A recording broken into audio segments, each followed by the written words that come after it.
Okay, welcome to the Red Oktober Cold War shooting competition walkthrough. Red Oktober Cold War is a fairly large-scale event that happens every October in Arizona. Its theme is, as the title, the Cold War, and so it gives people an opportunity to shoot a lot of firearms across the free world in the comm block. So you see a lot of AKs, FAN, FALs, you see M1 Garands, you see SKSs, M1 carbines, pretty much anything from that time period you see. It gives people a great opportunity to break into the safe and bring out sort of those collector items and put them to work in a competition over 8 stages. So what I'd like to do today is just sort of take you through each stage, give you my perspective on it, and hopefully this serves as a good resource for someone thinking about shooting the event in the coming years. So with that, let's go ahead and get started.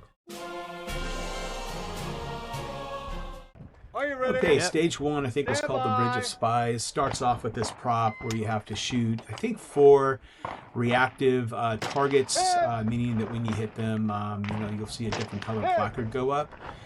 And, you could use the car, basically to rest your rifle against to get some stability. And then up on the mountain in the back there were 2 targets, I recall. Those were about 300, 320 yards. So once you hit all of that, you could then proceed to the rest of the stage, which was about midway through.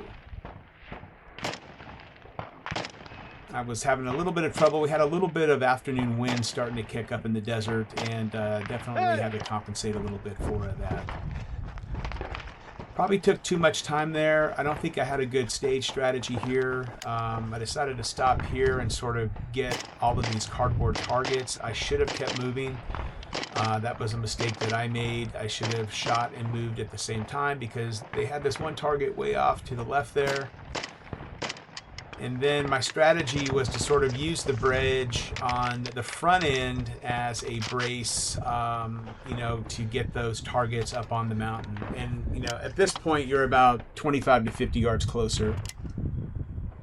And what I should have done is I should have used this brace and I should have gotten all of the reactive steel targets, but I did not do that, and that cost me in the end.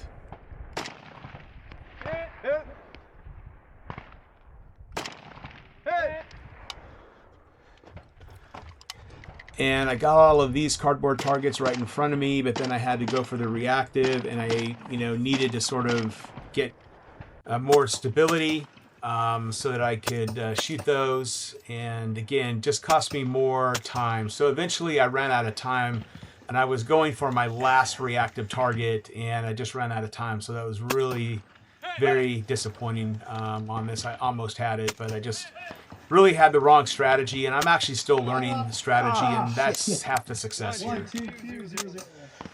So that was it for stage 1. Okay, stage 2 is a fairly fast stage. It was pretty short. You didn't have to do a lot of running or anything like that. Just a bunch of paper targets that you needed to take out here. So I started with these off to my right. There were a few down there, and then I had to move left. Always have to be careful about my 180 here. And again, my overall strategy, I think I could have done this better. I don't know that I needed to move all the way to the left over there. I could have shot further back and through the little portals. But I'm making my way, and then eventually you had to go up this truck to shoot both some steel targets that were about 50 to 75 yards off, and then you had about 2 more targets up on the hill there that were right around 220, 230 yards. So here I'm just reloading and cleaning up these paper targets, and now I figured I could take these steel ones at about 50 to 75 yards without having to stabilize. I can just hold the rifle and just shoot. It'd be a little bit faster, and then for the ones on the hill, I got down and was able to knock those out on fairly short order. It did take me a few hits on, or rather a few shots on one to get through it, as again this desert wind in the afternoon was kicking off. So that was pretty much it for stage 2. Okay, stage 3 was a prop stage, so you had to get inside of this shell of a helicopter point your barrel down at the X, and then you had some hanging targets about 75 yards away. You had about, I think 3 sets of plates that were hanging that you had to get through. It took me a little bit to find the right hold, which was a little bit under where the plate was for me. Once I found that, I was able to knock those out. And then there were 2 more targets up on that hill right behind there. I apologize for the angle here as my other camera crapped out on me. But again, with the desert wind starting to kick up, took a little bit, but I was able to knock those out. Here, you really, really had to watch your 180, man. And, I'm not the youngest guy around anymore, and so watching the 180 and getting out of this damn thing was a little bit of a challenge. But now it's just knocking out these paper targets pretty quickly, and you have to work each side of the grid here, so to speak. And I was just sort of working this like Z pattern and had it pretty well mapped out. It wasn't too complicated. They didn't have a lot that were hidden. This is just sort of a run and gun. And this was sort of in, the chopper was one stage, this was stage B, and then you cleared that target, you had to go to stage C, which was this bicycle. And I sort of used that as a prop. You had to then reshoot all of the plate targets. And then you had to close out on the 2 targets on the hill. So again, being a little bit closer, it wasn't too bad, and just being able to work my way around there, and was able to get it done in fairly good order for me. Okay, stage 4 had a lot going on. It was a lot of sort of memory and counting the paper, and here strategy was pretty much everything, because they did a really good job at hiding these damn paper targets in around these barrels. And so you sort of had to do a lot of the walkthrough, and here you have to activate I think 2 swinger targets. You can see them off in the upper right there.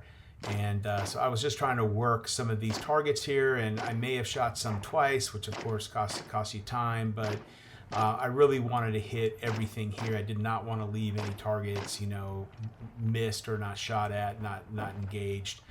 You can also see that this stage also had a prop, which is a boat. So after you were, shooting the targets that you had down here, then you could engage, you could go up the stairs and get in the boat. Now, when you were in the boat, you could also shoot targets that were available in the other stage, which meant that they had some hidden. And so that was one.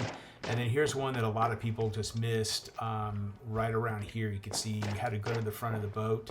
And then they had some swinging, or rather hanging plates about, I want to say about 75 to 100 yards out. Once I had my hold, was able to work through those fairly quickly. And then if you see that ridge, there's like a little road on that ridge in the mountain behind. There were about 2 targets there. The first target gave me a little bit of a challenge. I was, getting a little nervous if I was going to hit it. So I said changing. I wanted to at least engage both targets. And then once I engaged the second target, I was able to come back to that first one and clean it up without any problems. So I don't know, just needed to clear my head. But that was stage 4. All right, this was my first stage. I shit the bed. This target right here was silent. You just had to go on reaction. It gave you 2 looks. And then you had to go on this, you could see the middle plane there, right on, there's sort of a flat plane, and they had some plate targets that you had to hit.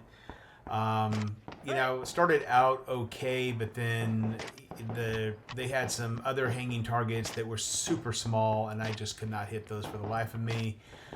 So my strategy was just try to engage as many targets, and then there were some targets up against that hill, and one of those was a protected target. So at distance, they had a target, like a yellow target in front of the white one that you needed to hit, and if you hit the yellow, it would be like, I don't know, a 20-second penalty or something like that. It was just gnarly. I didn't hit it, but I was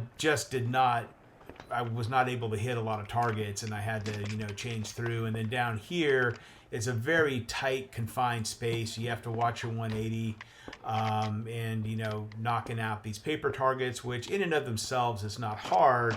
It's just I found it really hard to maneuver with the rifle in the space, keeping in mind where my 180 was and being careful not to break that.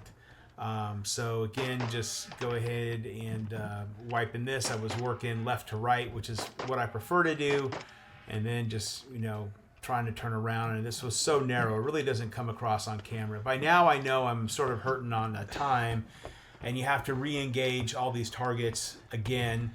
And my strategy just shifted here. If I didn't have it hit on like the first 3 or 4 shots, I was just changing. I was just moving to like the next one, because the penalties aren't as bad if at least you try to engage a target and you don't hit it versus not engaging and not hitting. So my strategy again was just let's just engage as many as we can.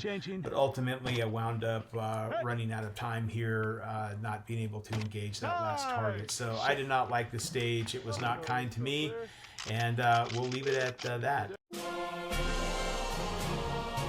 Okay. Yeah, this was the Purple Witch stage, aka the baby stage. So this baby had a weight on it that would activate basically a bowling ball, which would then release some other targets.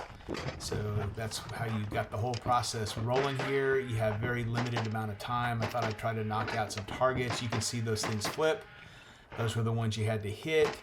And then I ran over here, I picked up those, but there was one way on my left-hand side that I completely forgot about, and I don't think I hit one of these swingers. And so that sort of cost me, and you can see I missed one like right there. And then I came over here and cleaned up these, and I knew something was wrong because it seemed too fast. And sure enough, yeah, I didn't hit 2 of these things, and so had appropriate penalties on that. So what I thought was looking like a good stage turned out not to be such a good stage. Okay, this is one of the longer stages in the competition. You started off with within this first stage where it was pretty much just long distance. You did have a paper target there that you had to get, but the rest were sort of reactive targets. These were set a little bit further back, probably around 125 to 175, and then you had some targets up on the hill. I think there were 3 reactive and maybe 3 on the hill targets. Can't remember for sure, but the targets on the hill were anywhere from like 280 to 320. Not that this was super hard. There wasn't that much wind at this point. It was just sort of getting zeroing it in and knocking those targets out. Then you sort of moved into the faster part of the stage, which was a lot of the paper that you had to get. And what I thought was going to be a great stage for me, I completely screwed the pooch. Right there, you can see that target on the left. I got fixated on my magazine change, completely forgot about it. Came in and wrapped up these 3 cardboard targets, and then you had to shoot all of the other long-range targets again. Was just basically working those and starting with the reactives, and then working my way up the hill and knocking those out.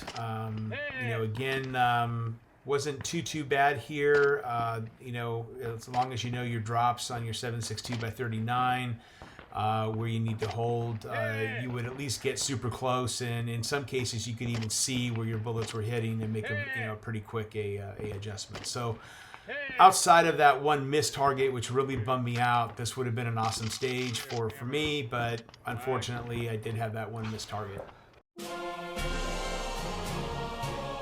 Okay, Escape was Saigon. Escape from Saigon was the stage. You had to start off in a prop. Upon the buzzer, you then had to load your mag into your rifle, and then you had to go for these reactive and steel hanging targets sort of at the back of this very long range. And there were just a lot of them, and then you had to move from the chopper down into the next shooting area, and there were like a ton of cardboard targets that you had to clean up, and then you had to re-engage all of the steel again. So this stage had a lot going on, but I sort of dug the stage. I think getting in the chopper just, I don't know, gave me the whole theme. I just really liked it and sort of had a lot of fun here. And then here I am in shooting area B, just cleaning up the cardboard targets. I had done a pretty good walkthrough. Felt I had a pretty good strategy, at least for me. Strategy is something I'm still working on with these stages, which quite honestly is sort of everything. And then once you had your cardboard targets, then you also needed to re-engage all of the steel targets again, and that would be your shooting session. So I'm just sort of working it, and this one I was a little bit worried about my 180, and just sort of shot that one twice at the end of the day, and then just coming in here, just working on cardboard, just staying focused on the cardboard. Then I take a knee, and that give me some extra stability, so I can try to pick up a little bit of speed and try to knock out the rest of these steel targets that were there. And then just needed to hit these last sort of reactives. And at this point, I was feeling pretty good. Again, I'm not the fastest guy around. I already know that. But, for me, I thought I'd had a pretty good time here. So anyway, with that, that was the last stage of Red October. Okay, so with that, my Red October came to an end. This year, in the Com Block Open category, I finished 60th out of 113. And then overall, I finished 121st out of 251 shooters. So not bad for me. Just glad to get out there and compete. I encourage all of you to get out there and compete. Please come out and try it. Thank you, and be safe. And thank you very much for watching.